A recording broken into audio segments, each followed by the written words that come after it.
അല്ലാഹു പരിചയപ്പെടുത്തുന്ന നഷ്ടവാളികളിൽ ഒന്നാമത്തെ വിഭാഗമാരം അറിയോ? അല്ലാഹു പറയുകയാണ്, വമയ്യത്തഖിദ് ശൈത്താന വലിയ്യൻ മിൻ ദൂനില്ലാഹ്. അല്ലാഹുവിനെ മാറ്റി നിർത്തിയിട്ട് പടച്ചതമ്പുരാനെ ജീവിതത്തിൽ നിന്ന് അകറ്റി നിർത്തിയിട്ട് സൃഷ്ടാവായ സംരക്ഷകനായ സംഹാരകനായ സർവഗുണ സമ്പൂർണനായ സർവജ്ഞനായ സർവലോക സൃഷ്ടിസ്ഥിതി സംഹാരകർത്താവായ സർവാധിനാഥനായ അല്ലാഹു റബ്ബുൽ ഇസ്സത്തിനെ ജീവിതത്തിൽ നിന്ന് മാറ്റി നിർത്തിയിട്ട് ആരാണ് സംരക്ഷകനായി പിശാചിനെ ഉൾക്കൊള്ളുന്നത്? ആരാണ് സംരക്ഷകനായി പിശാചിനെ ഏറ്റെടുക്കുന്നത്? അഥവാ പൈശാചിക ദുർബോധനത്തിന്റെ പിന്നാലെ പരക്കം പായുന്നത് ആരാണോ അവനെ സംബന്ധിച്ച് അല്ലാഹു പരിചയപ്പെടുത്തുകയാ, ഫഖദ് ഖസറ ഖുസ്റാനം മുബീനാ. അവന് ശക്തമായ പരാജിതരുടെ കൂട്ടത്തില്, അവന് സ്പഷ്ടമായ നഷ്ടം ബാധിച്ചു പോയ ഏറ്റവും വലിയ പരാജയത്തിന്റെ അധമഭാവത്തിലേക്ക് ആപതിച്ചു പോയവരിൽ അവൻ ഉൾപ്പെട്ടു പോയെന്ന് അള്ളാന്റെ വിശുദ്ധമായ ഖുർആനിൽ അല്ലാഹു പരിചയപ്പെടുത്തുമ്പോ, സഹോദരങ്ങളെ, എന്തുകൊണ്ടാണ് ശൈത്താന്റെ പാത പിന്തുടരുതെന്ന് പറയുന്നതെന്നറിയോ? എന്തുകൊണ്ടാണ് ശൈത്താന്റെ പിന്നാലെ നമ്മൾ പോകരുത് എന്ന് പറയുന്നതെന്നറിയോ? അല്ലാഹു നമ്മളെ കൊണ്ടുപോകുന്നത് എവിടേക്കാണ്? നമ്മളെ സൃഷ്ടിച്ച, പരിപാലിക്കുന്ന, സംരക്ഷിക്കുന്ന, സംഹരിക്കുന്ന സർവാധിനാഥനായ അല്ലാഹ്, കല്ലിടുക്കിലെ പുൽക്കൊടിക്ക് പോലെ കൊടുനീര് കൊടുക്കുന്ന അല്ലാഹ്, ഒളിക്കണ്ണുകൊണ്ടുള്ള നോട്ടമറിയുന്ന അല്ലാഹ്, വാരിയല്ലുകൊണ്ട് മൂടപ്പെട്ട ഹൃദയാന്തരാളങ്ങളിലുള്ള ചലനങ്ങൾ അറിയുന്ന അല്ലാഹ്, ആ പടച്ചതമ്പുരാൻ നമ്മളെ എവിടേക്കാണ് കൊണ്ടുപോകുന്നതെന്നറിയോ?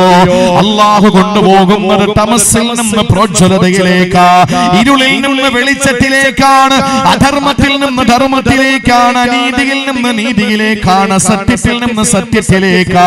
പക്ഷേ ശൈത്താൻ നമ്മളെ കൊണ്ടുപോകുന്നത് എവിടേക്കെന്നറിയോ? അല്ലാഹു പറയുകയാണ്, ഇന്ന ശൈത്താന ലക്കും അദൂൻ. സൂറത്തുൽ ഫാത്തിർ എടുത്തു നോക്കിയാൽ നമുക്ക് കാണാം, അല്ലാഹു പറയുന്നു, ഇന്ന ശൈത്താന ലക്കും അദൂൻ. നിങ്ങൾക്ക് ശൈത്താൻ ശത്രുവാണ്, നിങ്ങളുടെ ഏറ്റവും വലിയ ബദ്ധവൈരി ശൈത്താനാണ്. അതുകൊണ്ട് ഫത്തഖിദൂഹു അദുവാ, അവനെ ശൈത്താനെ ശത്രുവായി തന്നെ കരുതണേ. ശൈത്താനെ മിത്രമാക്കി മാറ്റല്ലേ, അവനെ സംരക്ഷകനാക്കല്ലേ, അവനെ മാർഗദർശിയാക്കല്ലേ, അവനെ പിൻപറ്റപ്പെടുന്നവനാക്കല്ലേ, അവനെ ഇമാമാക്കല്ലേ, അവനെ നേതാവാക്കല്ലേ, അവനെ യോഗ്യതയുള്ളവനാക്കല്ലേ, അവനെ മാതൃകയാക്കല്ലേ.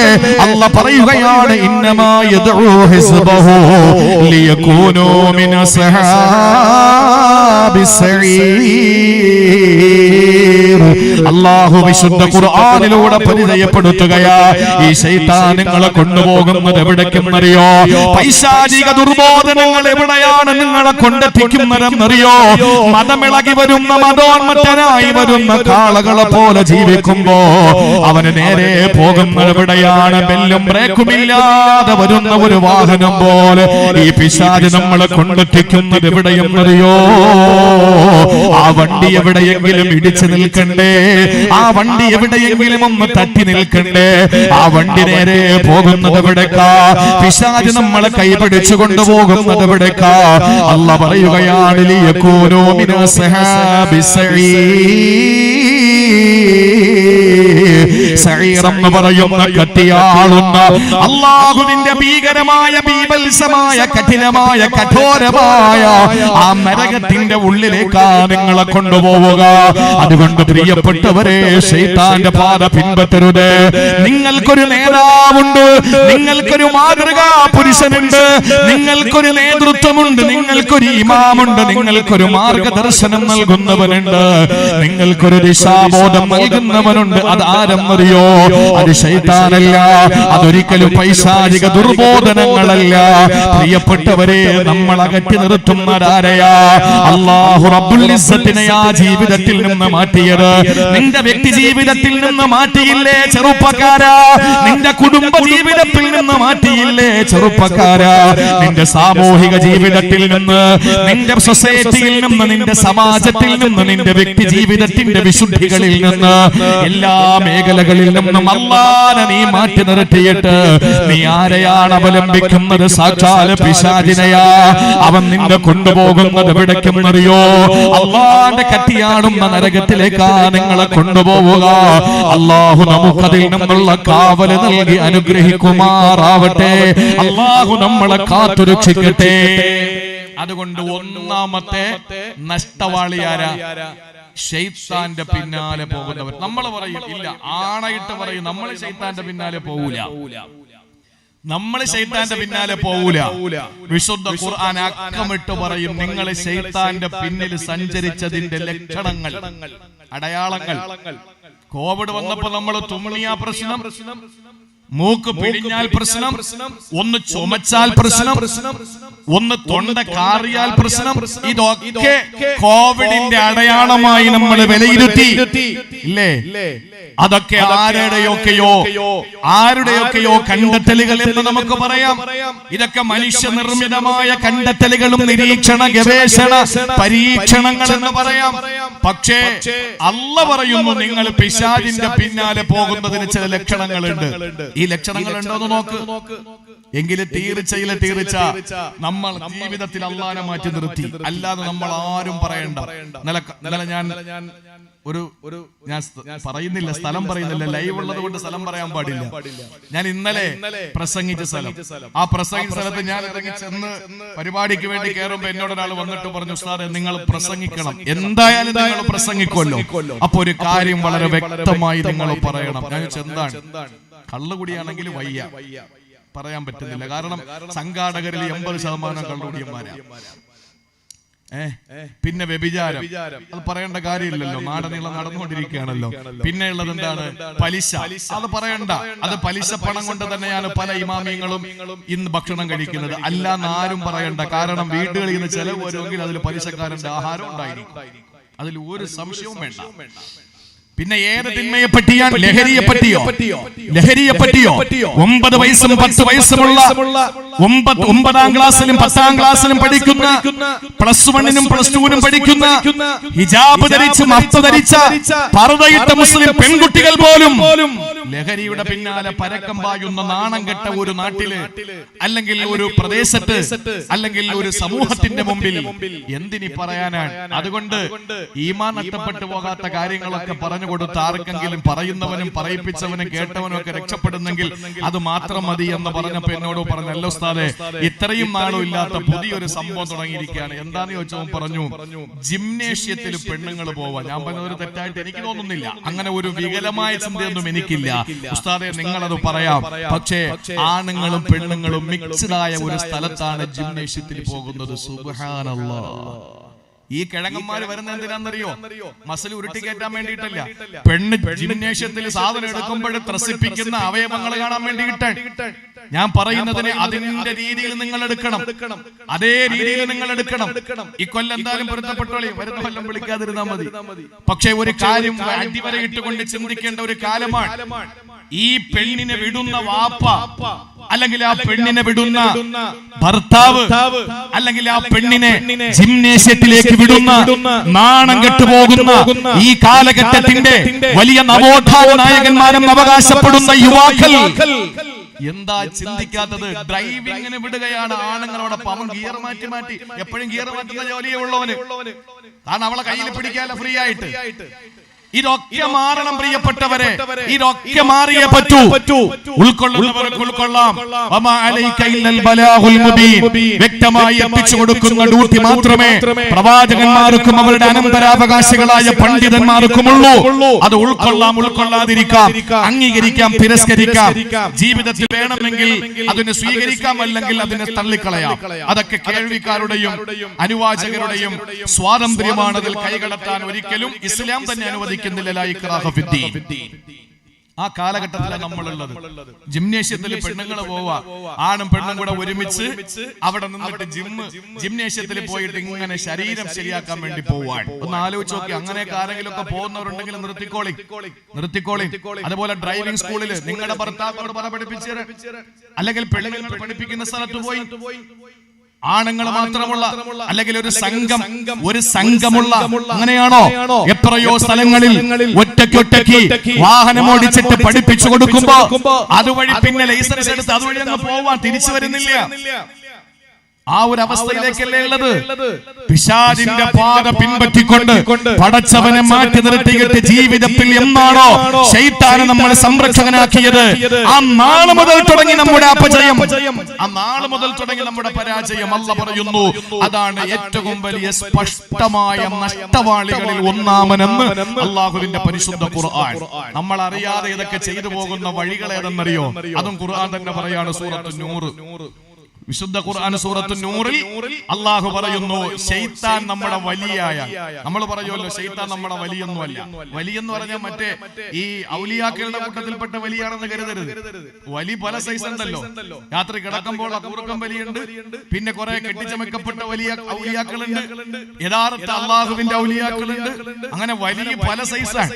പക്ഷെ ഈ വലി എന്ന് പറഞ്ഞാൽ ജീവിതത്തിൽ നമ്മൾ ഏറ്റവും വലിയ സംരക്ഷകരായി കാണുന്ന ഒരു പെണ്ണിനെ കെട്ടിച്ചു കൊടുക്കുമ്പോ അവളുടെ വലിയെന്ന് പറഞ്ഞ അവളുടെ സംരക്ഷകനാണ്. ആ വലിയ വിശുദ്ധ ഖുർആൻ പറയുകയാണ്, ശൈത്താനായാൽ നിന്റെ ജീവിതം നഷ്ടമാണ് പൊന്നുമോനെ, വ്യക്തമായ നഷ്ടമാ. എന്നിട്ട് അല്ലാഹു പരിചയപ്പെടുത്തുകയാണ്, ആ ശൈത്താന്റെ പാത പിന്തുടർന്നു പോകുമ്പോൾ നീ അറിയാതെ ചെയ്തു പോകുന്ന കാര്യങ്ങൾ എന്തൊക്കെയെന്നറിയോ? യാ അയ്യുഹല്ലദീന ആമനൂ ലാ തത്തബിഉ ഖുതുവാതി ശൈത്താൻ. ഓ വിശ്വാസികളെ, ഇത് ഈമാനുള്ളവരോട് മാത്രമുള്ള കൽപ്പനയാ, ലോകത്തുള്ള മുഴുവൻ മനുഷ്യരോടുമുള്ള കൽപ്പനയല്ല. 89 സ്ഥലങ്ങളിലാണ് ഖുർആൻ മുഅ്മിനീങ്ങളെ വിളിച്ചുകൊണ്ട് സംസാരിക്കുന്നത്. 20 സ്ഥലങ്ങളിലാണ് അല്ലാഹു മനുഷ്യരെ എന്ന് വിളിച്ച് സംസാരിച്ചത്. ഇത് മുഴുവനും അല്ലാഹു വിളിക്കുന്ന മുഅ്മിനീങ്ങളോടാ. ഓ സത്യവിശ്വാസികളെ, ലാ തത്തബിഉ ഖുതുവാതി ശൈത്താൻ, ശൈത്താന്റെ കാലടി നിങ്ങൾ പിന്തുടരരുതേ. വമൻ യത്തബിഉ ഖുതുവാതി ശൈത്താൻ, ആര് ശൈത്താന്റെ പാത പിന്തുടരുന്നുണ്ടോ, ഫയന്നഹു യഅ്മുറു ബിൽ ഫഹ്ശാഇ വൽ മുൻകർ, അവനോട് ശൈത്താൻ നിന്ദ്യമായ നീചമായ നികൃഷ്ടമായ മ്ലേച്ഛമായ ഏറ്റവും ദുർഗന്ധം വമിക്കുന്ന പ്രവർത്തനങ്ങളാണ് കൽപ്പിക്കുന്നത്.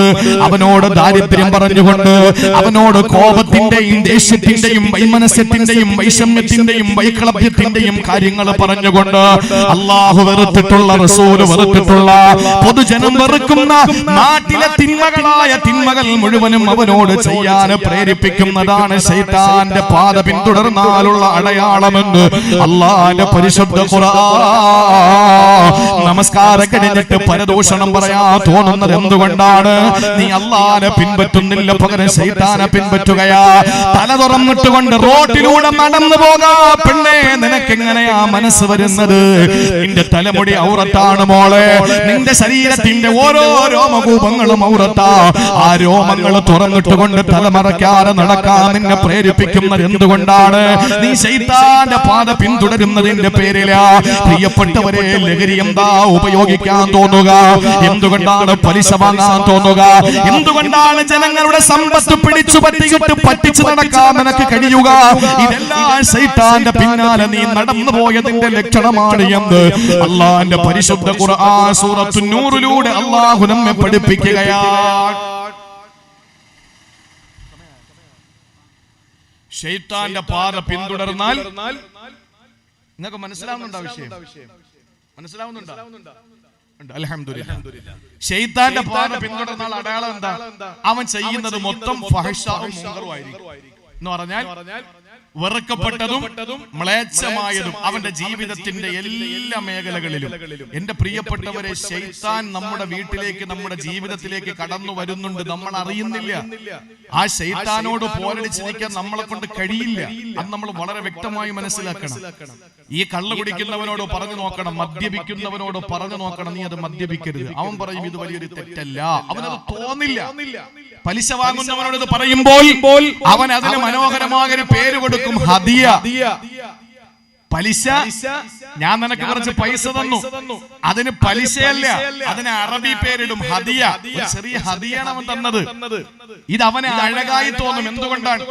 വിശുദ്ധ ഖുർആൻ പറയുന്നു, വസയ്യന ലഹും ശൈത്താനു മാ കാനൂ യഅമലൂൻ. ശൈത്താൻ ഏതൊരു കാര്യം നമ്മോട് ചെയ്യാൻ പറഞ്ഞാലും അത് നമ്മൾ ചെയ്താൽ അലങ്കാരമാക്കി കാണിച്ചു തരും. എന്റെ പ്രിയമുള്ള സഹോദരങ്ങളെ, ശൈത്താൻ അവന്റെ പാത പിൻപറ്റി ജീവിക്കാൻ നമ്മളെ തെരഞ്ഞെടുത്ത് കഴിഞ്ഞാൽ, നമ്മൾ അവനെ സംരക്ഷകനാക്കി മാറ്റിക്കഴിഞ്ഞാൽ, നമ്മുടെ ജീവിതത്തിൽ നേരെ നമ്മളെ കൊണ്ടെത്തിക്കുന്നത് വളരെ ഗുരുതരമായ ഏറ്റവും മോശമായി നമ്മൾ കാണുന്ന ശിർക്ക് പോലുള്ള കുഫ്ർ പോലുള്ള മഹാപാതകത്തിലേക്ക് നമ്മളെ കൊണ്ടെത്തിക്കും. ഞാൻ എന്റെ പ്രിയപ്പെട്ട സഹോദരിമാർക്ക് വേണ്ടി, നമ്മൾ അറിയാതെ അവസാനം ശൈത്താൻ എന്താ ചെയ്യുന്നതെന്നറിയോ? ഞാനൊരു ചെറിയ ചരിത്രം നിങ്ങളോട് പറയാം. ചരിത്രം പറഞ്ഞുകൊണ്ട് നമുക്ക് ഉള്ള സമയം കളയാനില്ല. അതുകൊണ്ട് പക്ഷെ ജീവിതത്തിൽ ചരിത്രങ്ങളിൽ നിന്ന് പാഠം ഉൾക്കൊള്ളണമല്ലോ. അതുകൊണ്ട് ഒരു ചെറിയ ചരിത്രം എന്റെ പ്രിയപ്പെട്ട സഹോദരങ്ങളുടെ മുമ്പിൽ ഒന്ന് ഉണർത്തുകയാണ്. ഏറ്റവും ഒടുവിൽ നമ്മളെ ഇപ്പൊ ഇഷ്ടമുള്ളത്, ശൈത്താൻ ഇഷ്ടമായതൊക്കെ നമ്മളെ കൊണ്ട്, നമുക്ക് ഇഷ്ടപ്പെട്ടതൊക്കെ ശൈത്താൻ ഇങ്ങനെ കാണിച്ചു തരും. നമ്മളതൊക്കെ ചെയ്യും. പക്ഷേ അവസാനം എന്താ സംഭവിക്കാൻ പോകുന്നതെന്നറിയോ? വളരെ വ്യക്തമായി നിങ്ങൾ കേട്ടോ. മഹാനായ അബ്ദുല്ലാഹി ഇബ്നു മസ്ഊദ് റളിയല്ലാഹു തആല അൻഹു, ഇബ്നു മസ്ഊദ് റളിയല്ലാഹു തആല അൻഹു പറയുകയാണ്, സഹോദരങ്ങള് സഹോദരിമാര് വളരെ വ്യക്തമായി കേൾക്കുക. ബനൂ ഇസ്രായേലിൽ ഒരു പ്രിയപ്പെട്ട സഹോദരിക്ക് 4 സഹോദരങ്ങൾ ഉണ്ടായിരുന്നു. ആ സഹോദരി ആട്ടിൻപറ്റങ്ങളെ മേച്ച് നടക്കുന്ന, ആടുകൾക്ക് വെള്ളം കൊടുക്കുന്ന ജോലിയുള്ള പാവപ്പെട്ട കുടുംബത്തിലെ ഒരു സഹോദരിയാണ്. ആ സഹോദരിക്ക് 4 സഹോദരങ്ങളാണ്. ആ സഹോദരി വൈകുന്നേരം ആട്ടിൻപറ്റങ്ങളെ മേച്ചിട്ട് ക്ഷീണിതയാകുമ്പോൾ വൈകുന്നേരം അവള് കിടക്കുന്നത് എവിടെയെന്നറിയോ? ഒരു സൂഫിയായ മനുഷ്യന് താമസിക്കുന്ന ഒരു ചെറിയ ഒരു ടെന്റിലാണ്. ഒരു സൂഫിയായ മനുഷ്യന് ഭൗതികമായ യാതൊന്നും ആഗ്രഹിക്കാത്ത, ഈ ലോകത്തിന്റെ എല്ലാ ചിന്തകളോടും വിരക്തി പ്രകടിപ്പിച്ച ഒരു സാലിഹായ ഒരു സൂഫിയായ മനുഷ്യന്റെ ഒരു ഖാൻഗാഹില്, ഒരു ടെന്റിനകത്താണ് ആ സഹോദരി വന്ന് കിടക്കുക. ആർക്കും സംശയമില്ല, ആർക്കും വിഷമമില്ല, ആർക്കും ആശങ്കയില്ല. കാരണം എന്തെന്നറിയോ? ഈ ഭൗതികമായ ലോകങ്ങളോട് മുഴുവൻ വിട പറഞ്ഞുകൊണ്ട് ഏകനായ അല്ലാഹനെ ആരാധിച്ചു കൊണ്ടിരിക്കുന്ന ഒരു സൂഫിയായ മനുഷ്യനാണ്. ഇത് പറയുന്നതാരാണ്? ഇബ്നു മസ്ഊദ് റളിയല്ലാഹു അൻഹുമയാ. പ്രിയപ്പെട്ടവരെ, ആലോചിച്ചു നോക്കുക. ഇബ്നു മസ്ഊദ് റളിയല്ലാഹു അൻഹു പറയുകയാണ്, ഒരു ദിവസം ആ പെൺകുട്ടി, ആ സഹോദരി ആട്ടിൻപറ്റങ്ങളെ മേച്ചിട്ട് വൈകുന്നേരം സൂഫിയുടെ റൂമിലേക്ക് കടന്നു വരുമ്പോ, ആ ടെന്റിലേക്ക് കടന്നു വരുമ്പോൾ, ആ സൂഫിയുടെ മുന്നിലേക്ക് പിശാച് കടന്നു വരികയാ. ഏതോ ഒരു ദുർബല നിമിഷത്തിൽ ആ ദുർമന്ത്രമോദി കൊടുത്തുകൊണ്ട് ആ പ്രിയപ്പെട്ട സൂഫിയായ മനുഷ്യനാ പെങ്ങളെ, ആ പ്രിയപ്പെട്ട സഹോദരിയെ ശാരീരികമായി ഉപയോഗിക്കുകയാ. പ്രിയപ്പെട്ടവരെ ചിന്തിക്കണേ, ഒരു നിമിഷമാ തെറ്റങ്ങ് ജീവിതത്തിൽ വന്നുപോയി വല്ലാത്ത ആശങ്കയായി, വല്ലാത്ത മാനസിക ദുഃഖമായി, വല്ലാത്ത മാനസിക വിഷമമായി ആ സഹോദരൻ ഇങ്ങനെ വല്ലാതെ സങ്കടപ്പെട്ടിരിക്കുമ്പോ അതാ ഒരു വാർത്ത കേൾക്കുകയാണ്. ആ പെൺകുട്ടി ഗർഭിണിയായത്രേ. ആ പെൺകുട്ടി ഗർഭിണിയായി. ഈ വാർത്ത എറിഞ്ഞ പോലെ എന്താ ചെയ്യുക? ഈ ഗർഭത്തിന്റെ ഉത്തരവാദിത്വം ആരാണ് ഏറ്റെടുക്കുക? ഇതാകെ പ്രശ്നമാകുമല്ലോ എന്ന് ചിന്തിച്ചിരിക്കുമ്പോൾ ഇതാ പിശാച് കടന്നു വരികയാ. സൂഫിയായ മനുഷ്യനോട് പറയുകയാണ്, ഒരൊറ്റ വഴിയേ ഞാൻ ഇതിൽ കാണുന്നുള്ളൂ. അതെന്ത് വഴിയാണ്? എങ്ങനെയെങ്കിലും ഇതിൽ നിന്ന് രക്ഷപ്പെടണം, ഇതിൽ നിന്നൊന്ന് ഊരിപ്പോകണമില്ലെങ്കിൽ ആളുകൾ തെറ്റിദ്ധരിക്കും, നാണക്കേടാണ്, ആളുകൾ ഉപദ്രവിക്കുമെന്ന് മനസ്സിലാക്കിയപ്പോ സൂഫിയായ മനുഷ്യനോട് പിശാച് തോന്നിപ്പിച്ചു കൊടുത്ത എന്തെന്നറിയോ? ആ പെങ്ങളെ കൊന്നുകളയലാണ്, വേറെ വഴിയില്ല. ആ പെണ്ണിനെ കൊന്നുകളയുക. ആര് കാണാത്ത മരുഭൂമിയിൽ, മരുപ്പച്ചകലയായ മരുഭൂമിയിൽ കൊണ്ടുവന്ന് കുഴിച്ചിടുക. ആ ഒരു തീരുമാനമനുസരിച്ചുകൊണ്ട് അയാളെ കൊന്നിട്ട് ആ പെങ്ങളെ വന്ന് കുഴിച്ചിടുകയാ. ഇതാര് തോന്നിപ്പിച്ചു കൊടുത്തതാണ്? ശൈത്താന്റെ തോന്നല. ശൈത്താന് ദുർമന്ത്രം ഓതിക്കൊടുത്തതാണ്. ശൈത്താന്റെ പാത പിന്തുടരുന്നു. ഏതാനും മണിക്കൂറുകൾക്ക് മുമ്പ് വരെ അല്ലാഹുവിനെ ആരാധിച്ചു കൊണ്ടിരുന്ന സൂഫിയായ മനുഷ്യന്റെ മുമ്പ് ഇതാ ശൈത്താനെ കടന്നു വന്നപ്പോ ആ ശൈത്താനെ ഒരു വേള പിന്തുടരാൻ തീരുമാനിച്ചപ്പോൾ ആ പെണ്ണിനെ കൊല്ലുക മാത്രമല്ല എന്നിട്ട് കൊണ്ടുവന്ന് കുഴിച്ചിടുകയാ. എന്റെ പ്രിയപ്പെട്ടവരെ, പിശാചം രാത്രിയാകുമ്പോ 4 സഹോദരങ്ങളിലും ഉറക്കത്തിലേക്ക് കടന്നു ചെല്ലുകയാ. ആ 4 ആങ്ങളമാരുടെയും ഉറക്കത്തിൽ പോയി എന്നിട്ട് അവരോട് ഓരോരുത്തരോടും പറഞ്ഞു കൊടുത്തു, നിങ്ങളുടെ പെങ്ങളെ ബലാത്സംഗത്തിനിരയായിരിക്കുകയാ, അവളെ ഗർഭിണിയാണ്, എന്നിട്ട് അവളെ ഇതാ കുഴിച്ചിട്ടിരിക്കുകയാണ്. കുഴിച്ചിട്ട സ്ഥലം പോലും പരിചയപ്പെടുത്തി കൊടുത്തു. സുബ്ഹാനല്ലാഹ്. നേരം വെളുത്തപ്പോൾ ഒരു സഹോദരൻ 3 പേരോട് പറയുകയാണ്, ഇന്നലെ ഞാനൊരു സ്വപ്നം കണ്ടു. ഞങ്ങളുടെ പെങ്ങൾ, നമ്മുടെ പ്രിയപ്പെട്ട പെങ്ങൾ ക്രൂരമായി ബലാത്സംഗത്തിനിരയാക്കപ്പെട്ട് അവളെ കൊന്നുകളഞ്ഞു കുഴിച്ചിട്ട സ്ഥലം പോലും ഞാൻ കിനാവ് കണ്ടു. രണ്ടാമൻ പറഞ്ഞു, ഞാനും അത് തന്നെ കണ്ടു. മൂന്നാമനും 4-മനും അത് തന്നെ കണ്ട വിവരം പറഞ്ഞു. ഓടിച്ചെന്ന ആ ഭാഗം കുഴിച്ചു നോക്കുമ്പോ അതാ തങ്ങളുടെ ഏക പെങ്ങളെ കുഴിച്ചിട്ടിരിക്കുകയാ. ഉറപ്പാണ് ഇത് ഹാങ്കാഗിനകത്ത് സൂഫി എന്ന് പറയുന്ന കള്ള സൂഫി അല്ലാതെ ചെയ്യില്ല. ആ കള്ള സൂഫി അല്ലാതെ ചെയ്യില്ല. പ്രിയപ്പെട്ട സഹോദരങ്ങളെ, ആബിദായ അല്ലാഹുവിനെ ആരാധിച്ചു കൊണ്ടിരുന്ന മനുഷ്യന്റെ മുമ്പിലേക്ക് ചെന്ന് ചോദിക്കുകയാ. 4 ആങ്ങളമാരും വന്ന് മാറി മാറി ചോദ്യം ചെയ്തപ്പോൾ പ്രിയപ്പെട്ടവരെ തെറ്റ് സമ്മതിക്കേണ്ടി വന്നു. നേരെ കൊണ്ടുവരികയാണ് രാജാവിന്റെ മുമ്പിൽ. ഇനി രാജാവ് തീരുമാനിക്കട്ടെ. നീതിപീഠത്തിന്റെ മുമ്പിലേക്ക് കൊണ്ടുവന്നു. നീതിപീഠമാണ് ഇനി തീരുമാനിക്കേണ്ടത്. കൊണ്ടുവന്ന് ചോദിക്കുമ്പോൾ ചോദ്യത്തിന് ഉത്തരമായി കുറ്റമേറ്റെടുക്കുകയാ. അതേ ദുർബല നിമിഷത്തിൽ സംഭവിച്ചു പോയി. എന്താണ് ഇനി സംഭവിക്കുക?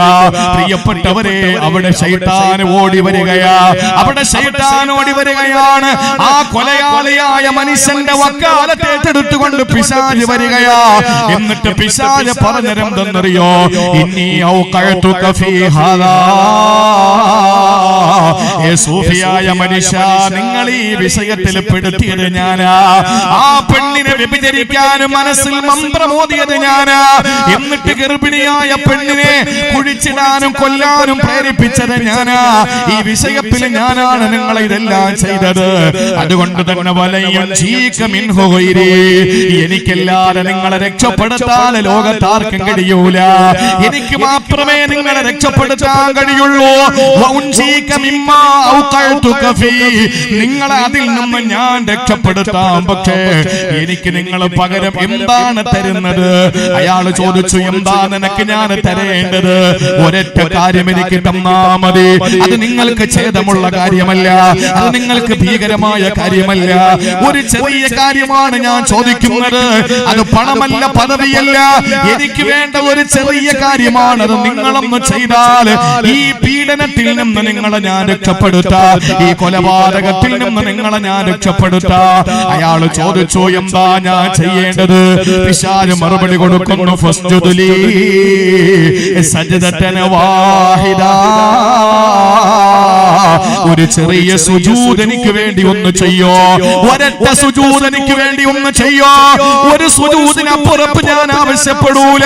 ഒരൊറ്റ സുജൂദ് നീ എനിക്ക് ചെയ്താൽ ഈ പ്രയാസത്തിൽ നിന്ന് ഞാൻ നിന്നെ രക്ഷപ്പെടുത്താമെന്ന് പറഞ്ഞിട്ട് പിശാച് അയാളോട് പറയുമ്പോ നിൽക്കക്കള്ളിയില്ലാതെ പീഡനങ്ങളിൽ തുടരെ തുടരെ വരുമെന്ന ഭയത്തോടെ ആ സൂഫിയായ മനുഷ്യൻ എന്ത് ചെയ്തെന്നറിയോ?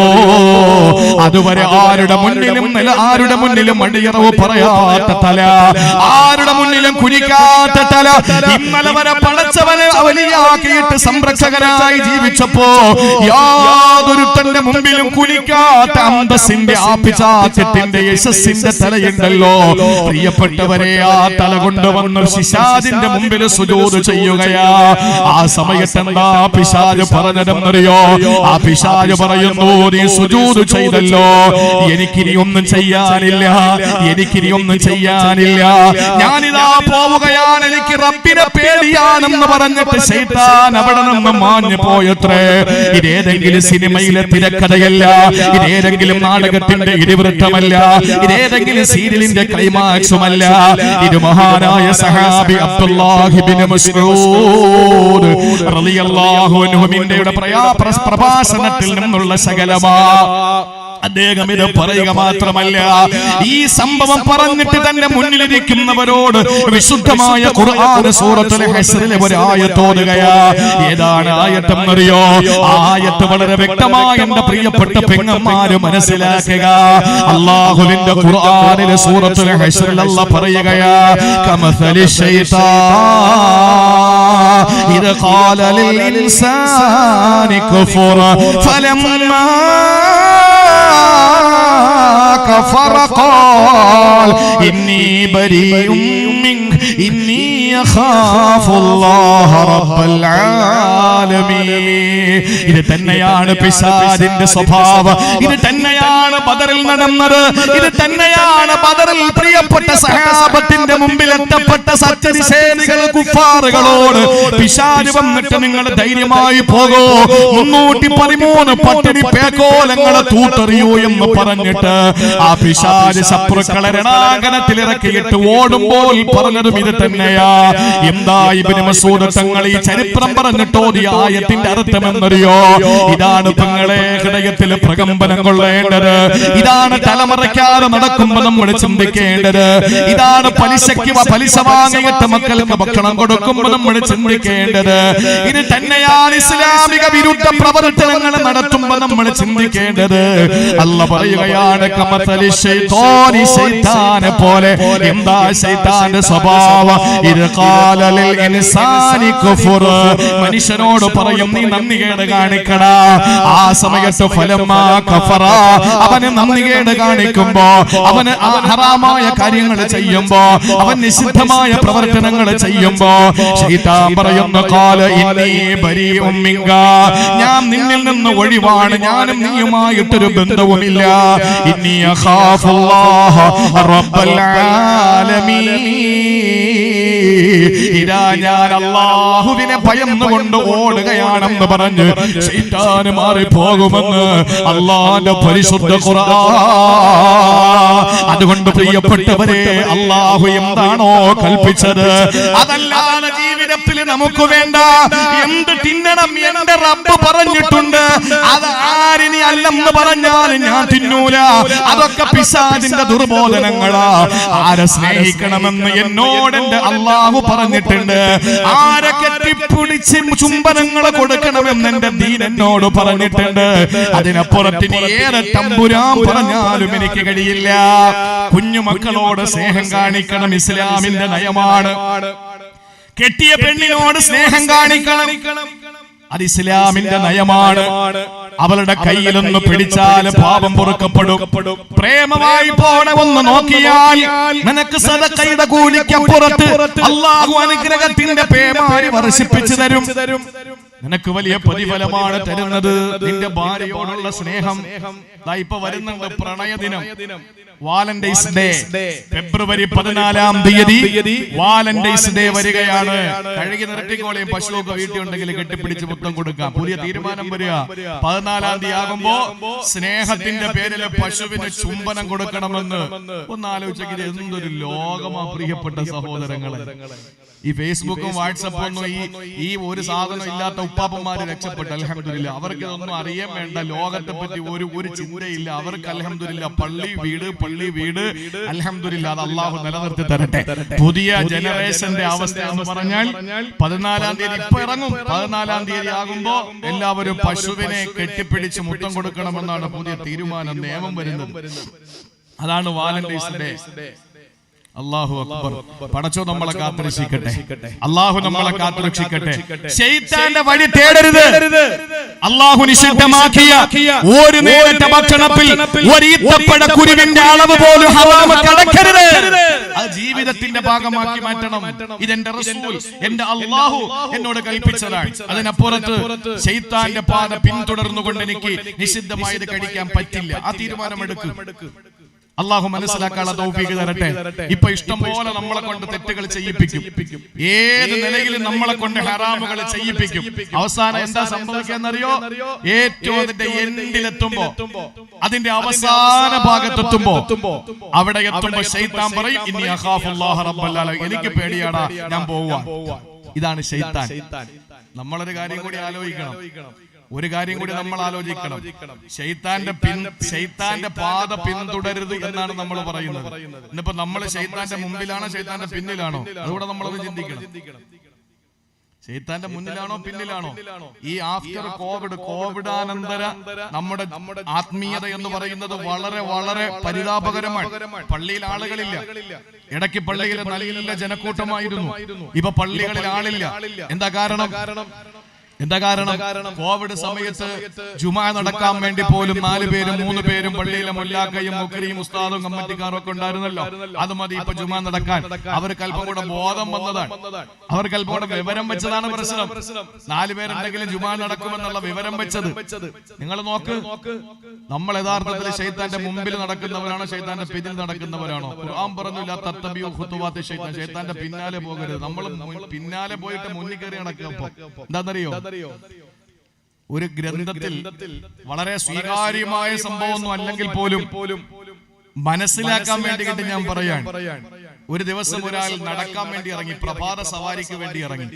രാവിലെ നടക്കാൻ പോകുമല്ലോ. അങ്ങനെ ഇറങ്ങുമ്പോൾ കൂടെ ഒരു ആകടൻ ഒരാൾ വന്നിട്ട് ചോദിച്ചു, ഞാനും കൂടെ ഒന്ന് കൂടിക്കോട്ടോ എന്ന് ചോദിച്ചു. ആയിക്കോട്ടെ എന്ന് പറഞ്ഞു. അങ്ങനെ അവര് സംസാരിച്ചു പറഞ്ഞൊക്കെ നടക്കാൻ തുടങ്ങി. കുറെ സമയം കഴിഞ്ഞു, മണിക്കൂറുകൾ കഴിഞ്ഞ് നേരം പാതിരാത്രിയായി. അവര് നല്ല ചങ്ങാതിമാരായി. രാത്രി കിടക്കാൻ വേണ്ടി ഒരു പായ വിരിച്ചു. ആഗതനായ അതിഥിയായ മനുഷ്യന് വേണ്ടിയിട്ട് പായ വിരിച്ചു. അപ്പൊ ഈ അതിഥി പറഞ്ഞു, ഞാൻ പോവാം, ഞാൻ നിന്നോടൊപ്പം കിടക്കൂല, എനിക്ക് പേടിയാ. അപ്പൊ ഇയാള് ചോദിച്ചു, നീ ആരാണ്? ഇത്രയും നേരം നമ്മൾ ചങ്ങാതിമാരായി ഒരുമിച്ച് നടന്നു, ഒരു പാത്രത്തിലുണ്ടു. ഇപ്പൊ രാത്രി കിടക്കാൻ നേരത്തെ നീ പറയുന്നു എന്നെ പേടിയാണെന്ന് പറഞ്ഞിട്ട് ഓടാൻ മാത്രം ഞാൻ എന്ത് ഭീകരനാണ്? നീ യഥാർത്ഥത്തിൽ ആരാണ്? അപ്പൊ ഈ രണ്ടാമത് വരട്ടെ, കൂടെ കൂടിക്കോട്ടെ എന്ന് പറഞ്ഞ ഈ ഓടി പോകാൻ പോയ ആള് പറഞ്ഞു, ഞാൻ ശൈത്താനാണ്, ഞാൻ പിശാചാണ്. എന്താ നീ അങ്ങനെ പോകുന്നു എന്ന് പറഞ്ഞത്? പേടി എന്ന് പറയാൻ കാരണം എന്താണ്? അപ്പൊ ആ ശൈത്താൻ ഇവനോട് പറഞ്ഞ വാക്കെന്താണെന്നറിയോ? എടാ, ഞാൻ ഒരു സുജൂദ് ഒഴിവാക്കി, അതും പടച്ചോന്റെ മുന്നിലല്ല, പടച്ചോന്റെ മുന്നിലല്ല, ഒരു സൃഷ്ടിയായ ആദമിന്റെ മുന്നില് ഒരു സുജൂദ് ചെയ്യാൻ അല്ല പറഞ്ഞപ്പോ ഞാനത് ഒഴിവാക്കിയതിന്റെ പേരിൽ ഞാൻ ശപിക്കപ്പെട്ടവനായി, ഞാൻ ആക്ഷേപിക്കപ്പെട്ടവനായി, ഞാൻ കുറ്റക്കാരനായി, ഞാൻ വിമർശിക്കപ്പെട്ടവനായി, ഞാൻ വിശ്വാസികളുടെ നാവ് കൊണ്ട് ശപിക്കപ്പെട്ടവനായി. ലോകം അവസാനം വരെയും ഞാൻ ശാപവാക്കുകളെ ഉരുകി നടക്കുകയാ, ഒരു സുജൂദ് ഒഴിവാക്കിയതിന്റെ പേരിൽ, അതും അല്ലാഹ്ക്കല്ല, ഒരു അടിമക്ക്. എടാ, ഞാൻ രാവിലെ നിന്റെ കൂടെ കൂടി, നീ സുബഹി നിസ്കരിച്ചില്ല, ലോഹർ നിസ്കരിച്ചില്ല, അസ്ർ നിസ്കരിച്ചില്ല, മഗ്രിബ് നിസ്കരിച്ചില്ല, ഇശാ നിസ്കരിച്ചില്ല. ഈ നമസ്കാരത്തിൽ എത്ര സുജൂദ് ഉണ്ട്? അത് ആർക്കാ? പടച്ചവന്. ഇത്രയും റബ്ബിനെ ഒരു ദിവസം സുജൂദ് ഒഴിവാക്കിയ നിന്റെ കൂടെ ഞാൻ നടന്നാൽ ഇനി ഒരു ശിക്ഷ താങ്ങാനുള്ള കഴിവ് എനിക്കില്ല. ഇത് പറഞ്ഞിട്ട് ശൈത്താൻ ഓടുകയാണ്. അപ്പൊ ഒന്ന് ചിന്തിച്ചു നോക്കിയേ, ശൈത്താനാണോ ഇമാമ്, നമ്മളാണോ ഇമാമ്? അത് നമ്മളൊന്ന് സ്വയം വിലയിരുത്തിയാൽ മതി. അള്ളാഹു മനസ്സിലാക്കാനുള്ള തൗഫീഖ് തരട്ടെ. അതുകൊണ്ട് ഏറ്റവും വലിയ നഷ്ടവാളികളെന്ന് വിശുദ്ധ ഖുർആൻ പറഞ്ഞ 3 പേര് മാത്രമേ ഉള്ളൂ ഖുർആനിൽ. ഖുസ്റാനുൽ മുബീൻ എന്ന് പറഞ്ഞ 3 കൂട്ടം ആളുകളെ ഉള്ളൂ. അതിൽ ഒന്ന് അല്ലാഹു പറയുന്നു, അത് ശൈത്താനെ പിൻപറ്റിയവനാണ്, പിശാചിനെ വലിയാക്കിയവനാണ്, സംരക്ഷകനാക്കിയവനാണ്. നമുക്കിതിൽ നിന്ന് ഊരണ്ടേ, നമുക്കിതിൽ നിന്ന് രക്ഷപ്പെടണ്ടേ? അല്ലെങ്കിൽ നമ്മളെ കൊണ്ടുവന്ന് ടേണിംഗ് പോയിന്റ് എത്തുമ്പോ നീ നിന്റെ വഴിക്ക് പോ, ഞാൻ എന്റെ ഇനി ഞാൻ ഒഴിവാണ്, ഇനി അഖാഫ്, എനിക്ക് റബ്ബിനെ പേടിയാണെന്ന് പറഞ്ഞിട്ട് അവനങ്ങ് പോകും. നമ്മൾ നേരെ പോകുന്നത് കത്തിയാളുന്ന നരകത്തിന്റെ ബീഭത്സതയിലേക്ക് എടുത്തെറിയപ്പെടും. അള്ളാഹു നമ്മളെ കാത്തുരക്ഷിക്കട്ടെ. അതുകൊണ്ട് പ്രിയപ്പെട്ട സഹോദരിമാരെ, നമുക്ക് രക്ഷപ്പെടാനുള്ള മാർഗം എന്താണ്? എന്താ മാർഗം? ശൈത്താനെ ഓടിക്കാൻ എന്താ മാർഗം? നല്ല വിവരമുള്ളവരായാൽ ഒരളവോളം നമുക്ക് പിടിച്ചു നിൽക്കാൻ പറ്റും. فإن فقيها واحدا متورعا أشد على الشيطان من ألف عابد فإن فقيها واحدا متورعا أشد على الشيطان من ألف عابد. ആയിരം ആബിദീങ്ങളായ മനുഷ്യന്മാർ വിചാരിച്ച പോലെ ശൈത്താനിൽ രക്ഷപ്പെടാൻ പറ്റില്ല. ആബിദീങ്ങളായ 1000 ആളുകൾ ശ്രമിച്ചാൽ പോലും പിശാചിന്റെ പിടുത്തത്തിൽ നിന്ന് രക്ഷപ്പെടാൻ പറ്റൂല. അതേസമയം ഒരു ആലിമ് വിചാരിച്ചാൽ പറ്റും. ഒരു ആലിമ് വിചാരിച്ചാൽ പറ്റും ശൈത്താന്റെ പിടിയിൽ നിന്ന് രക്ഷപ്പെടാൻ. ഞാൻ എന്റെ പ്രിയപ്പെട്ട സഹോദരങ്ങളോട് പറയാൻ, ആലിമ് രക്ഷപ്പെടും ആബിദ് രക്ഷപ്പെടൂല എന്ന് പറഞ്ഞ് അങ്ങോട്ടും ഇങ്ങോട്ടും നമുക്ക് ചെളിവാരി തേക്കുന്നതിനപ്പുറത്ത് എന്താണ് ഇതിനൊരു പരിഹാരം എന്ന് പറയാം. നമുക്ക് ശൈത്താന്റെ പിടി എന്തായാലും പെട്ടുപോയല്ലോ. നമ്മൾ പെട്ടില്ല എന്ന് നിങ്ങൾ പറയേണ്ട, പെട്ടുപോയി. അങ്ങനെ പെട്ടുപോയ നമുക്ക് രക്ഷപ്പെടാൻ എന്താ മാർഗം? ഒരു ഗുരു തന്റെ ശിഷ്യനോട് ചോദിച്ചു, എടാ മോനെ, നീ പിശാചിൽ നിന്ന് രക്ഷപ്പെടാൻ നീ എന്ത് ചെയ്യും? ഒരു പാപം ചെയ്യാൻ നിന്നെ പ്രേരിപ്പിക്കുമ്പോ നീ രക്ഷപ്പെടാൻ എന്താണ് ചെയ്യുക? ആ ശിഷ്യൻ പറഞ്ഞു, ഗുരു ഉജാഹിദുഹു, ഞാൻ ധീരമായി നേരിട്ട് നിൽക്കും. വീണ്ടും അവൻ പ്രേരിപ്പിച്ചാലോ? ഞാൻ വീണ്ടും ധീരമായ നിലപാടെടുക്കും. ഉസ്താദ് ചോദിച്ചു, വീണ്ടും അവൻ നിന്നെ പ്രേരിപ്പിച്ചാലോ? ഞാൻ വീണ്ടും അവനെതിരെ ശക്തമായ നിലയിൽ ഞാൻ പോരാടി നിൽക്കും ഉസ്താദേ. ഗുരു പറഞ്ഞു, പറ്റൂല മോനെ, അത് നിന്നെ കൊണ്ട് പറ്റില്ല. എന്നിട്ട് ആ ഗുരു ഒരു ഉദാഹരണം പറഞ്ഞു. എന്താണെന്നറിയോ? നമ്മളൊരു വീട്ടിലേക്ക് കയറി ചെന്നിരിക്കട്ടെ. നമ്മളിപ്പോ ഒരു വീട്ടിലേക്ക് പോയി, അപരിചിതനാണ് നമ്മൾ. ഒരു വീട്ടിലേക്ക് ചെന്നപ്പോ കാർ പോർച്ചിൽ പട്ടിയെ കെട്ടിയിട്ടുണ്ട്. പട്ടി കുരയ്ക്കാൻ തുടങ്ങി. അത് ചിലപ്പോ ചങ്ങല പൊട്ടിച്ച് നമ്മളെ നേരെ വരുമെന്ന ഘട്ടം വരുമ്പോ നമ്മൾ ആരെങ്കിലും ആ പട്ടിയെ മടലെടുത്തിട്ട് അടിക്കാൻ നിൽക്കുവോ? നമ്മൾ ന്യായമായിട്ട് ചെയ്യുന്നത് എന്താണ്? ആ പട്ടിയുടെ യജമാനം വീട്ടിലുണ്ടെങ്കിൽ നമ്മൾ പെട്ടെന്ന് പറയാം, പട്ടി ഒന്ന് പിടിച്ചു കെട്ടോ, എനിക്ക് അങ്ങോട്ട് വരാനൊരു അത്യാവശ്യ കാര്യം പറയാനുണ്ടെന്നല്ലേ പറയാ. ബുദ്ധിമാൻ അതല്ലേ ചെയ്യുള്ളൂ. അല്ലാതെ ആരാന്റെ പുരടത്തിൽ കയറിയിട്ട് ആ പട്ടിയുമായി മൽപ്പിടുത്തം നടത്താൻ നമ്മൾ ശ്രമിക്കൂലല്ലോ. ആ ഗുരു പറഞ്ഞു കൊടുത്തു, ഇതുപോലെ ശൈത്താൻ എന്ന് പറയുന്ന ശത്രുവിനോട് പോരടിച്ച് നിൽക്കാൻ നിന്നെ കൊണ്ട് പറ്റില്ല മോനെ. അതുകൊണ്ട് നീ ചെയ്യേണ്ടത് എന്താണ്? ആ ശൈത്താന്റെ യജമാനനായ പടച്ചവനിലേക്ക് മടങ്ങുക. അതല്ലാതെ വേറെ ഒരു വഴിയുമില്ല. അതുകൊണ്ടാണ് അല്ലാഹുവിന്റെ വിശുദ്ധ ഖുർആനിലൂടെ പറഞ്ഞത്, വലൗലാ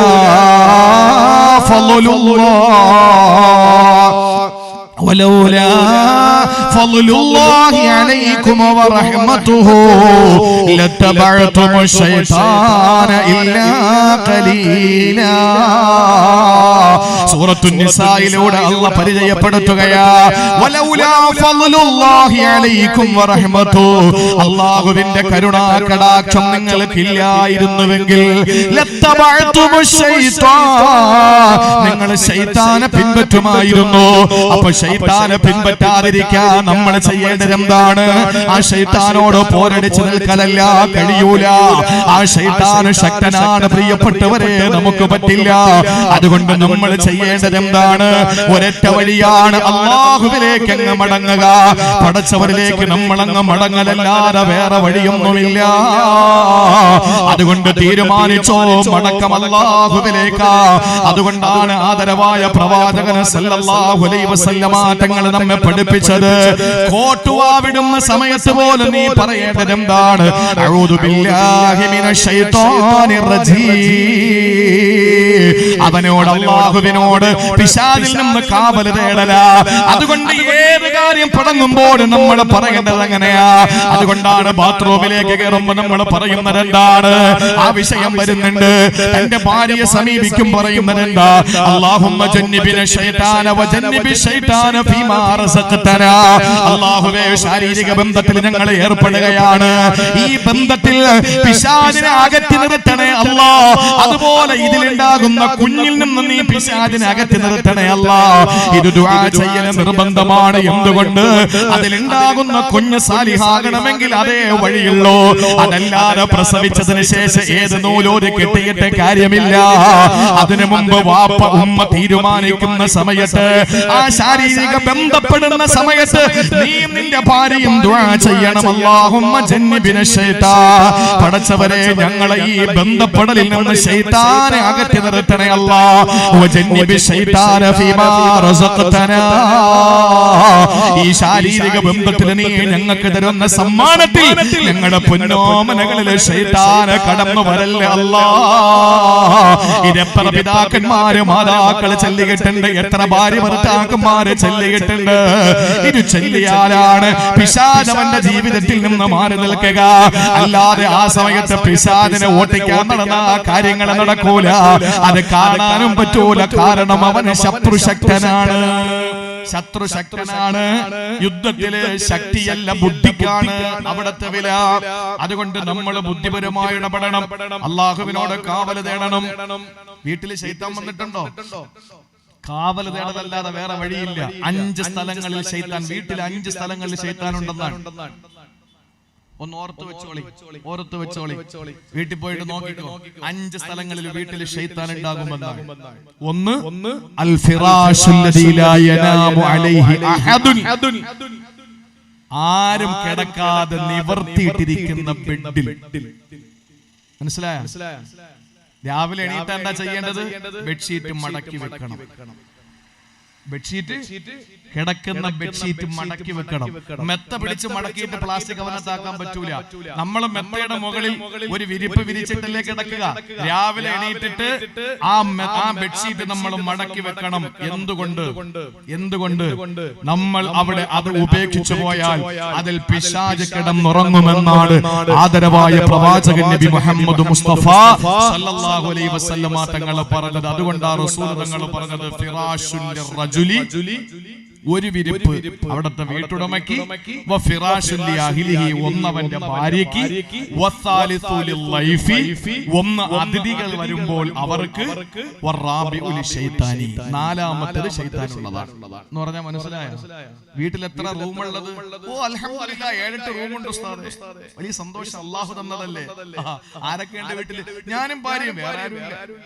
മക്കളൊക്കെ കെട്ടിപ്പോയി, ചിലരെ കെട്ടിച്ചു വിട്ട് അവരൊക്കെ അവരുടെ വഴിക്കായി. ഞാനും ഭാര്യയും 7-8 റൂമുണ്ട് അൽഹംദുലില്ലാ. എവിടെയോളം നമുക്ക് കിടക്കാം.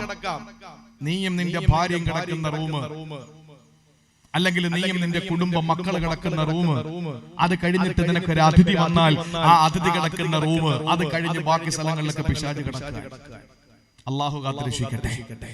അതുകൊണ്ട് നമ്മൾ എത്ര റൂമുകൾ പൊക്കുക എന്നുള്ളതിനപ്പുറത്ത് നമുക്ക് കഴിയുന്നത് എന്താണ്?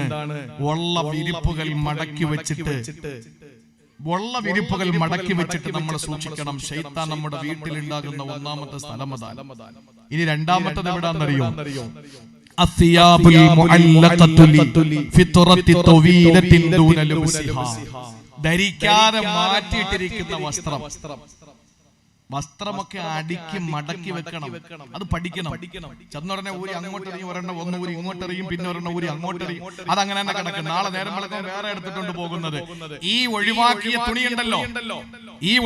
തുണിയുണ്ടല്ലോ, ആ മടക്കി വെക്കാതെ ഉപയോഗിച്ചിട്ടെടുത്ത് കളഞ്ഞ തുണിയിൽ പിശാച് വസിക്കുമെന്ന് നബി മുഹമ്മദ് മുസ്തഫ നബി തങ്ങൾ പറഞ്ഞു.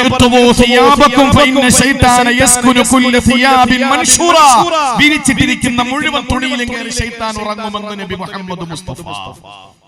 ഒന്ന്, രാത്രി കിടന്നിട്ട് വിരിപ്പ് മടക്കി വെക്കാത്ത വിരിപ്പ്. രണ്ടാമത്തേത്, ആവശ്യമില്ലാതെ വലിച്ചെറിഞ്ഞ് നമ്മൾ ഉപേക്ഷിച്ച് വീടുകളിലൊക്കെ ഇട്ടിരിക്കുന്ന തുണിത്തരങ്ങൾ. ഇനി മൂന്നാമത്തേത് എന്നറിയോ?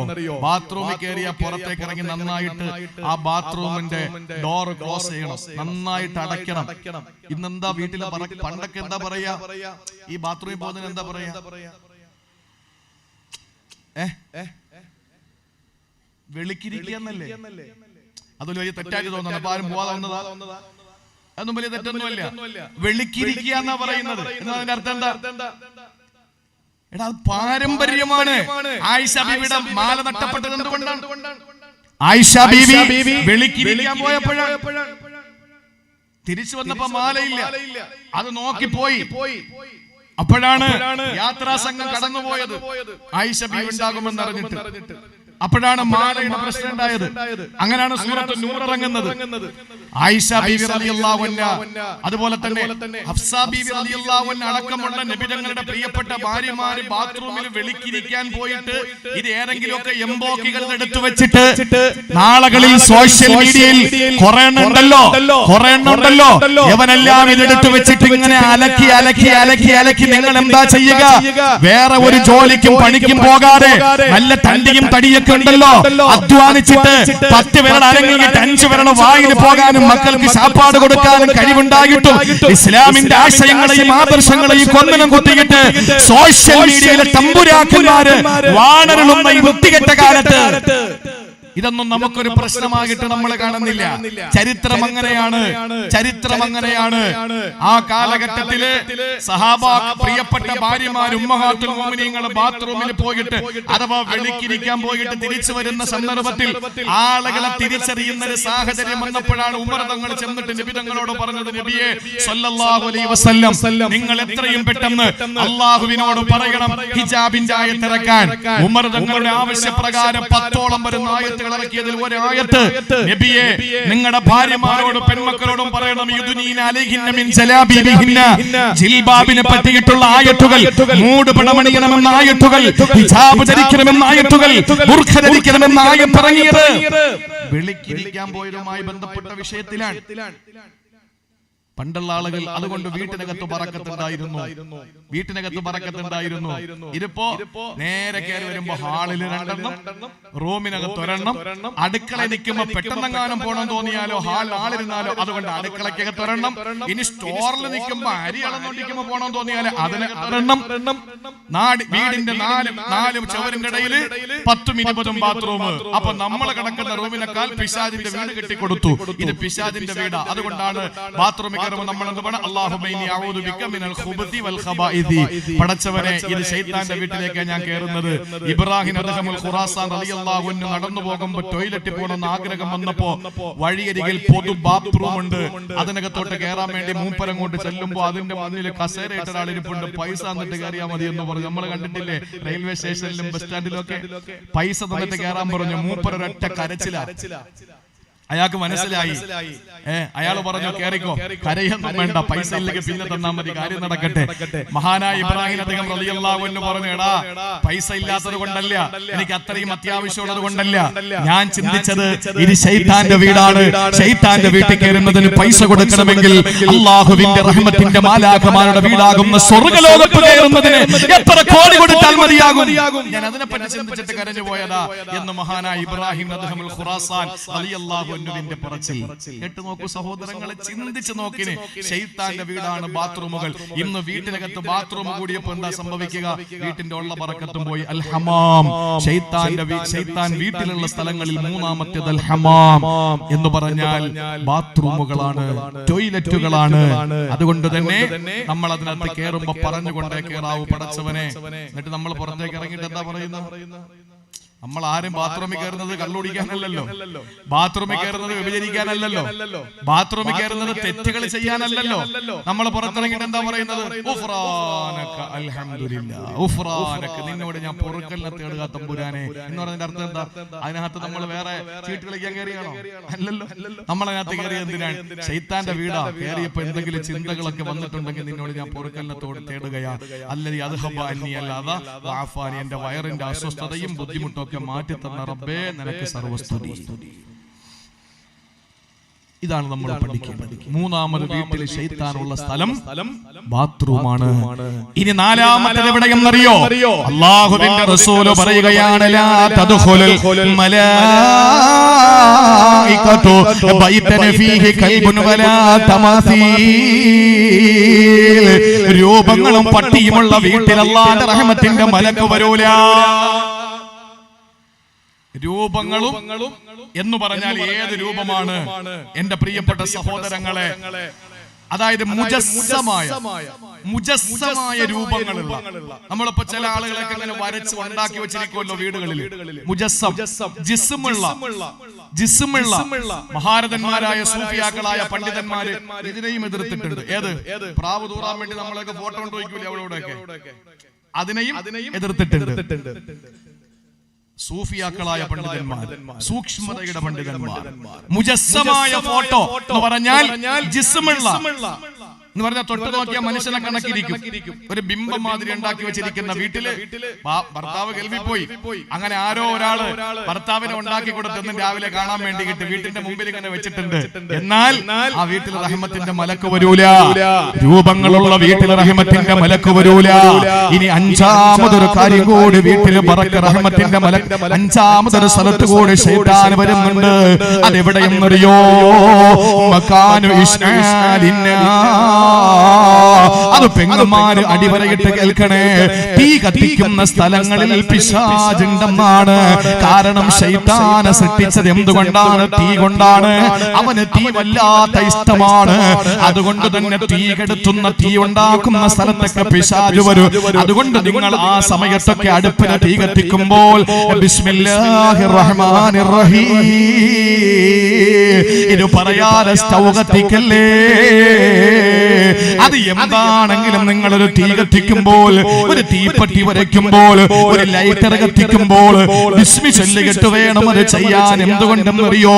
ആ സ്ഥലത്ത് ശൈത്താൻ ഹാജരാകുമെന്നാണ്. കാരണം ശൈത്താനെ സൃഷ്ടിച്ചിട്ടുള്ളത് തീ കൊണ്ടാണ്. ആ തീ അവന് വല്ലാത്ത ഇഷ്ടമാണ്. അതുകൊണ്ട് തീയുള്ള സ്ഥലത്തും ശൈത്താന് വീട്ടിൽ വരുമെന്നാണ്. അള്ളാഹു നമ്മളെ കാത്തുരക്ഷിക്കട്ടെ. അതുകൊണ്ട് വീട്ടിലേക്ക് കയറുമ്പോഴും ഇറങ്ങുമ്പോഴും ഒക്കെ ബിസ്മി ചൊല്ലണം. അതുപോലെ തന്നെ ആ കഴിക്കുമ്പോഴും നമ്മൾ ബിസ്മി ചൊല്ലണം. അന്ന് എന്ന് പറഞ്ഞാൽ അള്ളാഹുവിനോട് കാവല് തേടിയിട്ട് അള്ളാന്റെ നാമങ്ങൾ പറഞ്ഞുകൊണ്ടേ ഇരിക്കലല്ലാതെ പിശാചിനെ ഒഴിവാക്കാൻ വേറെ നിർവാഹമൊന്നുമില്ലെന്ന് അള്ളാന്റെ വിശുദ്ധമായ ഖുർആൻ. അതുകൊണ്ടാണ് നമ്മൾ ഏത് സമയത്തും പറയുന്നത് അഊദു ബില്ലാഹി മിനശ് ശൈത്വാനിർ റജീം. എന്ത് വസ്വാസ് വന്നാലും അങ്ങനെ ചൊല്ലിക്കോ. വീട്ടിലേക്ക് കയറി നമ്മൾ വീട്ടിൽ ചെല്ലുമ്പോൾ വയല് കഴിഞ്ഞ് വീട്ടിൽ പോകുമ്പോൾ അവിടെ ശൈത്താനുണ്ട്. ഞാൻ ആ ഭാഗം അവസാനിപ്പിക്കാൻ. വീട്ടിനകത്ത് ശൈത്താനുണ്ട്. നമ്മൾ കയറുമ്പോൾ എന്ത് പറഞ്ഞ് കയറണം? ബിസ്മില്ലാഹിർ റഹ്മാനിർ റഹീം. അല്ലാഹുവിന്റെ റസൂൽ സല്ലല്ലാഹു അലൈഹി വസല്ലം പറയുന്നു, ഇദാ ദഖല റജുലു ബൈതഹു ഫദക്കറല്ലാഹ ഇൻദ ദുഖൂലിഹി വഇൻദ തഹാമിഹി വഇൻദ തആമിഹി. കയറുമ്പോഴും കഴിക്കാൻ നേരത്തും നിങ്ങൾ അല്ലാഹുവിനെ ഓർത്തുകൊണ്ട് ബിസ്മി ചൊല്ലി കഴിഞ്ഞാൽ ശൈത്താൻ അവിടെ കൂടിയിരിക്കുന്ന മറ്റ് ശൈത്താന്മാരോട് പറയും, ലാ മബീത ലക്കും വലാ അശാ. എടാ, ഇന്നിവിടെ ഫുഡും അക്കോമഡേഷനും ഒന്നുമില്ല.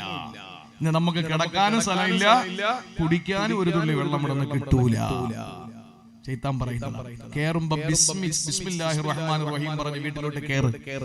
അതോടെ ശൈത്താൻ അവിടെ ഇരിക്കുന്ന കുട്ടിപ്പിശാചുക്കളോട് പറയും, ഇത് ഹദീസാണ്, അള്ളാഹുവിന്റെ റസൂൽ സ്വഹീഹ് മുസ്ലിമിലുള്ളതാണ്, ലോകത്തെ എല്ലാ മുസ്ലിങ്ങളും അംഗീകരിക്കുന്ന മുസ്ലിമിലെ ഹദീസാ. മഹാനായ നബി സല്ലല്ലാഹു അലൈഹി വസല്ലം തങ്ങൾ പറയുന്നു, വീട്ടിലേക്ക് കയറുമ്പോ ബിസ്മി ചൊല്ലി കയറിക്കോ. അപ്പൊ ശൈത്താൻ മറ്റ് ശൈത്താന്മാരോട് പറയും, കൂടെ ഇരിക്കുന്ന കുട്ടി ശൈത്താന്മാരോട് പറയും, എടാ ഇന്ന് നമുക്ക് ഇവിടെ കിടക്കാൻ പറ്റൂല, കാരണം അവൻ കയറിയപ്പം ബിസ്മി ചൊല്ലിയിരിക്കുകയാണ്. എന്നിട്ട് നേരെ നമ്മൾ അടുക്കളയിലേക്ക് പോയി ഒരു ഗ്ലാസ് വെള്ളം എടുത്ത് കുടിക്കൂലേ, അല്ലെങ്കിൽ ഭക്ഷണം കഴിക്കൂലേ, ആ സമയത്തും ബിസ്മില്ലാഹിർ റഹ്മാനിർ റഹീം. അപ്പൊ ശൈത്താൻ പറയും, എടാ ഇവിടെ കിടക്കാൻ സ്ഥലമില്ല, പുറത്തുനിന്ന് ഭക്ഷണം കഴിച്ചിട്ട് വരാമെന്ന് കരുതിയാൽ ഇന്ന് ഭക്ഷണവും ഇല്ല, കാരണം അവൻ ബിസ്മി ചൊല്ലി ഭക്ഷണം കഴിച്ചിരിക്കുകയാണ്. നമുക്ക് കിടക്കാൻ സൗകര്യമില്ല, കഴിക്കാൻ ഭക്ഷണവും ഇല്ല. ഇനി ഏതെങ്കിലും ഒന്ന് വിട്ടുപോയി എന്നിരിക്കട്ടെ, ഏത് ബിസ്മിയിൽ കേറി, പക്ഷെ കഴിക്കാൻ നേരത്തെ അതൊന്നും ഓർത്തില്ല, കാരണം ആക്രാന്തം കൊണ്ട് പെട്ടെന്നങ്ങ് തിന്നാൽ ശൈത്താൻ കുട്ടി ശൈത്താന്മാരുടെ പറയും, എടാ ഇന്ന് കിടക്കാൻ പറ്റൂല, പക്ഷെ നമുക്ക് ഫുഡ് ഇവിടെ ഉണ്ട്, ഇന്ന് കഴിക്കാൻ ഭക്ഷണം ഇവിടെ ഉണ്ട്. ഇനി ചില ആളുകൾ ഓടി കയറും വീട്ടിലേക്ക് ബിസ്മി ചൊല്ലാതെ, കഴിക്കുന്ന നേരത്ത് കൃത്യമായി ബിസ്മി ചൊല്ലി. എന്താ പറയുന്നത്? അവൻ പറയും, എടാ ഇന്നിവിടെ കഴിക്കാൻ നമുക്കൊന്നും കിട്ടൂല, എവിടെന്നെങ്കിലും കഴിച്ചിട്ട് വരാം, ഇവിടെ കിടക്കാൻ അവസരമുണ്ട്, കാരണം അവൻ കേറിയപ്പോ ബിസ്മി ചൊല്ലി, കഴിച്ചപ്പോ ബിസ്മി ചൊല്ലിയില്ല. ബിസ്മി ചൊല്ലി. കാരണം കഴിക്കാൻ ഇനി അവനൊന്നും കിട്ടില്ല. ഇത് വളരെ വ്യക്തമായി അള്ളാഹുവിന്റെ ഖുർആനും ഹദീസുകളും നമ്മെ പഠിപ്പിച്ചതാണ്. അതുകൊണ്ട് ഞാൻ അത് നീട്ടിപ്പരത്തി കൊണ്ടുപോകുന്നില്ല. ഒന്ന്, നഷ്ടവാളികളിൽ വ്യക്തമായ നഷ്ടം വന്നവരെന്ന് പറഞ്ഞതിൽ ഒന്നാമത്തേത് അള്ളാഹ് പറഞ്ഞത് പിശാചിനെ വലിയാക്കി സംരക്ഷകനാക്കി ജീവിക്കുന്നവനാ. ഇനി രണ്ടാമത്തേത് ഏതെന്നറിയോ? അള്ളാഹു പറയുകയാണ് من يعبد الله على حرف فإن أصابه خير اطمأن به وإن أصابته فتنة انقلب على وجهه خسر الدنيا والآخرة ذلك هو الخسران المبين. അല്ലാഹുവിന്റെ വിശുദ്ധ ഖുർആൻ സൂറത്തുൽ ഹജ്ജിലാണ് ഈ ആയത്തുള്ളത്. അല്ലാഹ് പറയുകയാണ്, ചില ആളുകളുണ്ട് അവര് അല്ലാഹുവിനെ ആരാധിക്കുന്നത് അരികിലിരുന്നാണ്. അരികിലിരുന്ന് ആരാധിക്കുന്നവർ അലാ ഹറഫ് എന്ന് പറഞ്ഞാൽ മനസ്സിലായോ? മലയാളത്തിലൊരു ചൊല്ലുണ്ട്, കയ്യാലപ്പുറത്തിരിക്കുന്ന തേങ്ങ. കയ്യാലപ്പുറത്തിരിക്കുന്ന തേങ്ങ എന്ന് പറഞ്ഞാൽ എന്താണ്? അങ്ങോട്ടും പിഴ ഇങ്ങോട്ടും പിഴ. അങ്ങനെ അല്ലാഹുവിനെ ആരാധിക്കുന്ന ചില ആളുകളുണ്ട്. അവരാരാ? അല്ലാഹ് എന്നിട്ട് വളരെ വ്യക്തമായി തന്നെ പഠിപ്പിച്ചു തരാൻ, ഏത് നന്മകൾ അവന് വന്നാൽ അവന്റെ ഭാര്യയ്ക്ക് നല്ല ആരോഗ്യമാണ്, അവന്റെ മക്കൾക്ക് നല്ല വിദ്യാഭ്യാസമാണ്, അവന് കച്ചവടത്തിൽ നല്ല ലാഭമുണ്ട്, അവന്റെ വീട്ടിലെന്നും സന്തോഷമാണ്. അങ്ങനെയായ അവൻ അതിൽ നിർവൃതി അടയുന്നവനാ, അവൻ അതിൽ സന്തുഷ്ടനാണ്, സന്തോഷവാനാ. ഇനി ഏതെങ്കിലും ഒരു വിപത്ത് അല്ലാഹു അവന് കൊടുത്തെന്നിരിക്കട്ടെ, അവനാകെ മൂഡ് ഔട്ട് ആകുന്നു, അവനാകെ മൂഡ് ഓഫ് ആകുന്നു, അവൻ മുഖം തിരിഞ്ഞ് നടക്കുകയാണ്. എന്നെ മാത്രം എന്തിനാണ് പടച്ചവൻ ഇങ്ങനെ ശിക്ഷിക്കുന്നത്? എന്തിനാണ് എന്റെ വീട്ടിൽ മാത്രം എന്തേ പരീക്ഷണങ്ങൾ അല്ലാഹു ഇങ്ങനെ തന്നുകൊണ്ടിരിക്കുന്നത്? അല്ലാഹ് പറയുകയാണ്, ദാലിക ഹുവൽ ഖുസ്റാനുൽ മുബീൻ. സ്പഷ്ടമായ നഷ്ടം ബാധിച്ചവനിൽ രണ്ടാമൻ അവന് തന്നെയാണെന്ന് അല്ലാഹുവിന്റെ വിശുദ്ധ ഖുർആൻ. അതുകൊണ്ട് പ്രിയപ്പെട്ടവരെ, ആനന്ദം വരുമ്പോൾ അല്ലാഹുവിനെ ആരാധിക്കുകയോ, നഷ്ടം വരുന്ന സമയങ്ങളിൽ അല്ലാഹുവിനോട് കഷ്ടം രേഖപ്പെടുത്തുകയും ചെയ്യുന്നവരായി നമ്മൾ മാറല്ലേ പ്രിയപ്പെട്ടവരെ. ഏത് സമയത്തും നമുക്ക് അല്ലാഹുവുണ്ട്, ഏത് സമയത്തും നമുക്ക് പടച്ചവനുണ്ട്. അല്ലാഹുവിന്റെ റസൂൽ പറയുകയാണ്, മുഅ്മിനൊരു വിപത്ത് വരുമ്പോ, ഒരു പ്രയാസം വരുമ്പോൾ അവന്റെ സ്വഭാവം ഏതെന്നറിയോ? ആദ്യം വരുന്ന കതിര് പോലെയാണ്. ആദ്യം വരുന്ന കതിര് പോലെ, ആദ്യത്തെ കതിര് പോലെ. പാടത്ത് നെൽക്കതിരുകൾ കണ്ടിട്ടില്ലേ? ഇങ്ങനെ പൂത്തുലഞ്ഞു കിടക്കുന്ന നെൽക്കതിരുകൾ. അതെങ്ങനാണ്? ഒരു കാറ്റങ്ങോട്ട് അടിക്കുമ്പോ ഇതെല്ലാം കൂടി ഒരു സൈഡിലേക്ക് അങ്ങ് പോകും. കാറ്റ് മാറുമ്പോഴോ പതുക്കെ പതുക്കെ പതുക്കെ പതുക്കെ അതിങ്ങനെ നിവർന്നു വരും. അല്ലേ? അല്ലാഹുവിന്റെ റസൂൽ പറഞ്ഞു, മസലുൽ മുഅ്മിനി കൽ ഖാമത്തി മിനസ് സറഅ്. കൃഷിയിടത്തിന്റെ പ്രഥമ തണ്ട് പോലെയാണ് മുഅ്മിനായ മനുഷ്യന് വിപത്ത് വരുമ്പോൾ. ഒരു രോഗം വന്നാൽ അവൻ ശരീരമൊക്കെ തളർന്ന് വല്ലാത്തൊരവസ്ഥ. രോഗം അങ്ങോട്ട് മാറുമ്പോൾ അവൻ ഇതിനിടയിൽ കുറ്റപ്പെടുത്തല ഒന്നുമില്ല.